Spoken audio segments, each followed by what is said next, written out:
Hello, and welcome to the This Happened Today in History podcast. I am your host, Mr. Miller. This podcast will cover a number of topics that happened on this date in history. Please visit the podcast webpage at thishappenedtoday.buzzsprout.com. There you can download the notes page, which will help you organize the information as well as develop your own ideas on how these events change the world around us. If you're interested in hearing more, please consider subscribing so you will not miss out on what happens tomorrow in history. Today is May 25th. Ground was broken for the Gateway Arch in 1959, and in 1961 the foundation of the structure was laid. Construction of the arch itself began on February 12, 1963, as the first steel triangle of the south leg was eased into place. These steel triangles, which narrowed as they spiraled to the top, were raised into place by a group of cranes and derricks. The arch was to be built from 142 12-foot-long prefabricated stainless steel sections. Once in place, each section had a double-walled skin filled with concrete. In order to keep the partially completed legs steady, a scissors truss was placed between them at 530 feet, which was later removed as the derricks were taken down. The whole endeavor was expected to be completed by the fall of 1964 in observance of St. Louis's bicentennial. In 1963, 1 million people went to observe the progress, and by 1964, local radio stations began to broadcast when large slabs of steel were to be raised into place.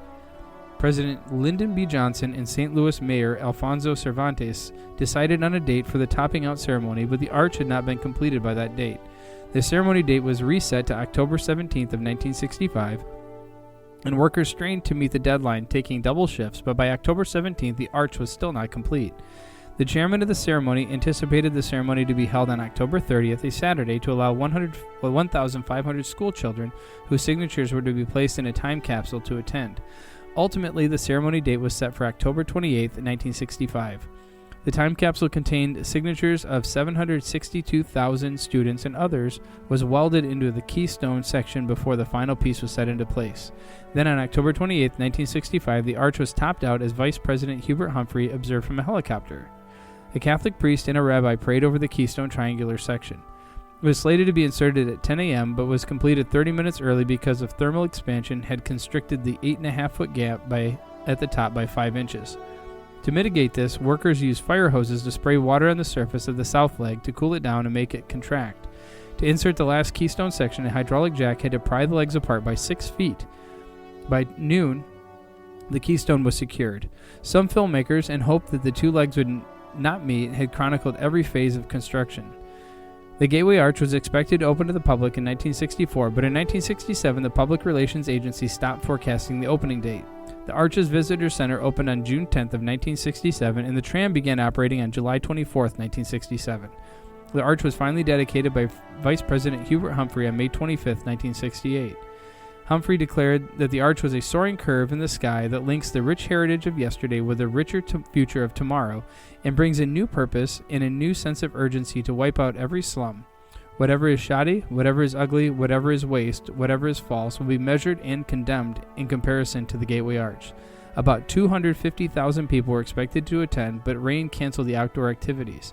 The ceremony had to be transferred into the visitor center with room for only about 500 people.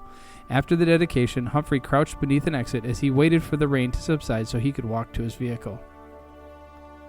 In 1977, on Memorial Day weekend, opened with an intergalactic bang as the first of George Lucas's blockbuster Star Wars movies hit American theaters.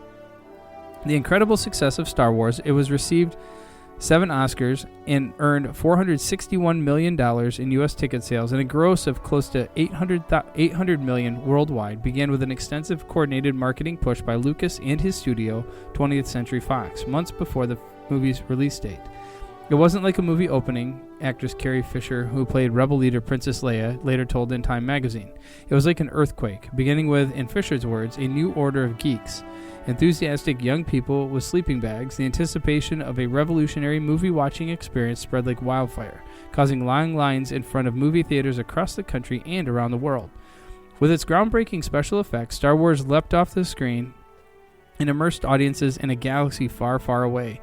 By now, everyone knows the story, which followed the baby-faced Luke Skywalker as he enlisted a team of allies, including hunky Han Solo and the robots C-3PO and R2-D2, on his mission to rescue the kidnapped Princess Leia from the evil empire governed by Darth Vader. The film made all three of its lead actors overnight stars, turning Fisher into an object of adoration for millions of young male fans and launching Ford's new, now legendary career as an action hero heartthrob. Star Wars was soon a bona fide pop culture phenomenon. Over the years, it has spawned several more feature films, TV series, and an industry's worth of comic books, toys, video games, and other products. Two big screen sequels, The Empire Strikes Back in 1980 and The Return of the Jedi in 1983, featured as much of the original cast and enjoyed the same success, both critical and commercial, as the first film. Several additional films are scheduled into the 2020s. In 1935, 21-year-old Jesse Owens averaged a world record every 9 minutes at the Big Ten Championships. 5 world-leading marks and 1 world-equaling effort, all completed with an injury severe enough for his coach to seriously consider pulling him out of the meet at the last minute. Jesse Owens set 5 world records and equaled a 6th in 45 minutes. Yes, 5 world record-breaking performances and a world record equaling one in 3/4 of an hour. It bears repeating. While Owens won 4 gold medals in 7 days at the Berlin 1936 Olympic Games, a truly momentous feat achieved in the face of genuine adversity, it has, in pure sporting terms, been matched. Compatriot Carl Lewis followed in Owens' footsteps 48 years later by doing the 100-meter, 200-meter, long jump, and 4x100-meter quadruple at the Los Angeles Games. In contrast, Owens' efforts in Ann Arbor, Michigan on May 25, 1935 at the Big Ten Championships, which was a leading annual U.S.A. intercollegiate athletic meet, stand alone in all sport. Here, we take a look in depth at what Michael Johnson, the 4-time Olympian and champion and the only man to ever win the 200-meter, 400-meter double at the Olympic Games, described as one of the most amazing feats in any sport. 5 days before the Big Ten Championships, Owens fell down the stairs of his dormitory at Ohio State University. A badly bruised lower back made him an immediate doubt for the upcoming meet. The Alabama man's physical condition had not improved much by the morning of May 25th. According to reports at the time, the sprint star had to be helped in and out of the car, which some of the team had traveled to Ann Arbor. Once on site, Owens could barely bend to touch his knees. He even took a 30-minute hot bath as a final attempt to loosen his limbs. Ultimately, Larry Snyder, the Ohio State coach, agreed to let his charge compete only on the agreement that they assess his condition on an event-by-event basis. It proved an astute call. At 3:15, 100-yard dash, 9.4 seconds, equaling the world record. Having been unable to warm up or stretch, Owens said later that he settled on his haunches for the 100. The pain he had been feeling disappeared as if by miracle. There was certainly something divine about what came next. Slow at the start, Owens got into his smooth, flowing strides quickly and was ahead by the 30-yard mark. He crossed the line in 9.4 seconds, equaling the world record. An interesting aside reported by Sports Illustrated is that more than half the official timers actually clocked Owens at 9.3 seconds, but the rules of the day stipulated that each runner got attributed the slowest time recorded. No one could run 9.3 seconds for another 13 years. At 3:25, in the long jump, 8.13 meters, the new world record at number 1. Owens' schedule posed considerable logistical challenges, so considerable, in fact, that the 21-year-old knew from the beginning that he would only have time for one attempt at the long jump. One proved enough. Owens flew down the runway and soared out to a breathtaking 8.13 meters, the first man to breach the 8-meter barrier. Owens had broken the world record by a massive 15 centimeters. Only Bob Beamon, with his legendary leap at the Mexico City 1968 Olympic Games, has ever extended the world's leading record mark by more. Owens' record stood for 25 years and would have placed him 6th in the Rio 2016 Olympic Game finals some 81 years later. At 3:34, a 220-yard dash, 200-meter dash at 20.3 seconds, world records number 2 and 3. Less than 10 minutes after setting a world record that would stand for a quarter of a century, Owens lined up for the 220-yard dash. In the U.S., this distance, until the 1960s, was often run in a straight line, with times also taken for the straight 200 meters.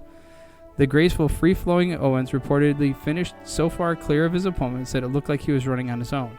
He smashed the world record by 0.3 of a second, finishing in 20.3 seconds. With the 200 mark in his pocket, too, it was 2 world records in one race. At 4 o'clock, the 220-yard low hurdles, the 200-meter low hurdles, 22.6 seconds, world records numbers 4 and 5. Owens arguably saved the best for last. Some special athletes have combined sprinting with the long jump. The 22-year-old Jarian Lawson, fourth in the long jump at the Rio 2016 Games and 2016 NCAA 100-meter and 200-meter champion, is the latest in a line that also includes Carl Lewis, but almost no athlete has been a sprinter, jumper, and a hurdler. In front of 5,000 or 10,000, depending on who you ask, by now, very excited fans packed in to the Ferry Field Stadium. Owens, bad back and all, pulled off his tracksuit for a fourth time. Exactly 22.6 seconds later, he was the holder of 2 hurdling world records, the first man to break 23 seconds. Owens was almost 5 meters ahead of his nearest rival. Finally finished, the young superstar had to climb out of the changing room to escape his besotted fans. All of his achievements, none can compete with those magical 45 minutes. You have been listening to the This Happened Today in History podcast. I thank you for listening, and I hope that you have enjoyed learning about historical events from the past. Thank you to the following websites for their information regarding today's topics: ThePeopleHistory.com, the St. Louis Gateway Arch at nowweknowem.wordpress.com, First Star Wars Movies Opens at History.com, and Jesse Owens at Olympics.com. The music used as the background track for this podcast is Americana, created by Kevin MacLeod on Incompetech.com. If you enjoyed this information and would like to hear more, please consider subscribing, as this will keep the historical events in your feed in the morning for each day. I hope you have a great day.